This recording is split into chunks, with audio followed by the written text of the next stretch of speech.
एक व्यक्ति की 4 पत्नियां थी। उस दौर में पुरुषों को एक से अधिक पत्नियां रखने का अधिकार प्राप्त था। व्यक्ति का जीवन अपनी पत्नियों के साथ अच्छा चल रहा था, लेकिन कुछ समय बाद व्यक्ति शारीरिक परेशानियों से घिर गया और काफी बीमार पड़ गया।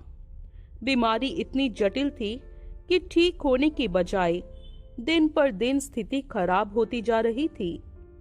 अपनी हालत देख व्यक्ति को ये समझ आ गया था कि उसकी मृत्यु का समय नजदीक है, तो वो उदास रहने लगा। एक दिन उसने अपनी पहली पत्नी से कहा, प्रिय, मेरी मृत्यु नजदीक है। मैं जल्द ही अपने शरीर का त्याग कर संसार से मुक्त हो जाऊंगा, लेकिन मैं अकेले नहीं जाना चाहता हूँ। मैंने हमेशा तुमसे प्रेम किया और आज भी करता हूँ। क्या तुम मेरी मृत्यु के बाद मेरे साथ चलोगी? ये सुनते ही पत्नी खामोश हो गई और अंत में उसने हिम्मत जुटाते हुए पति से कहा, स्वामी, मैं जानती हूँ कि आप मुझसे बहुत प्रेम करते हैं और मैं भी आपसे उतना ही प्रेम करती हूँ, लेकिन आपकी मृत्यु के साथ हमारे अलग होने का भी समय आ गया। ये कहते हुए पहली पत्नी ने मृत्यु के बाद उसके साथ चलने से इनकार कर दिया। इसके बाद व्यक्ति अपनी दूसरी पत्नी के पास जाकर उससे भी यही प्रश्न पूछते हुए कहता है, क्या तुम मृत्यु के बाद मेरे साथ चलोगी? जवाब में दूसरी पत्नी कहती है, जब आपकी पहली पत्नी ने ही आपके साथ जाने से इनकार कर दिया, तो मैं आपके साथ कैसे जा सकती हूँ? ये कहते हुए वो भी उसके पास से चली जाती है। व्यक्ति की मौत अब बेहद करीब रहती है और वो मृत्यु के बाद अकेले होने के कारण उदास मन से तीसरी पत्नी को बुलाकर भी यही प्रश्न करता है।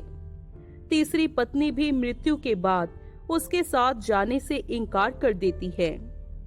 मृत्यु को और करीब पाकर अब व्यक्ति की सारी उम्मीदें खत्म हो चुकी होती हैं और अंत में वो अपनी चौथी पत्नी को बुलाता है और हिम्मत जुटाकर वही प्रश्न पूछता है जो उसने अपनी 3 पत्नियों से पूछे थे।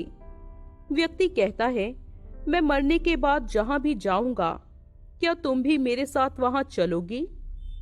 तब पत्नी कहती है, स्वामी, मैं आपके साथ जरूर चलूंगी।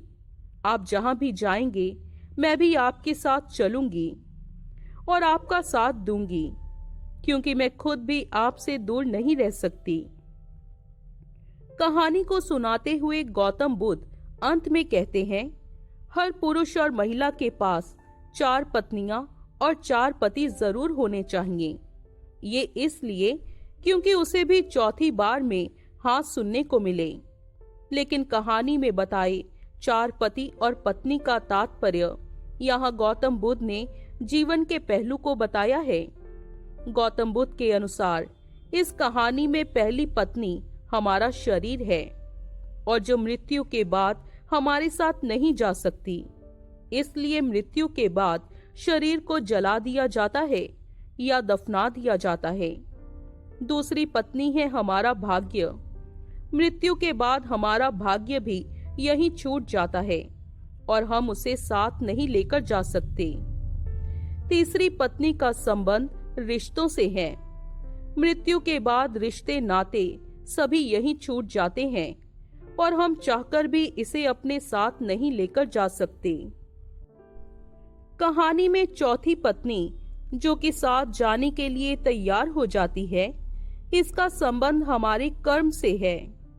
कर्म ही एकमात्र ऐसी चीज है जो मृत्यु के बाद हमारे साथ जाती है। कर्म ही वो चीज है जिससे हमारे पाप पुण्य का लेखा जोखा होता है और मृत्यु के बाद हमारी आत्मा को स्वर्ग या नर्क की प्राप्ति होती है।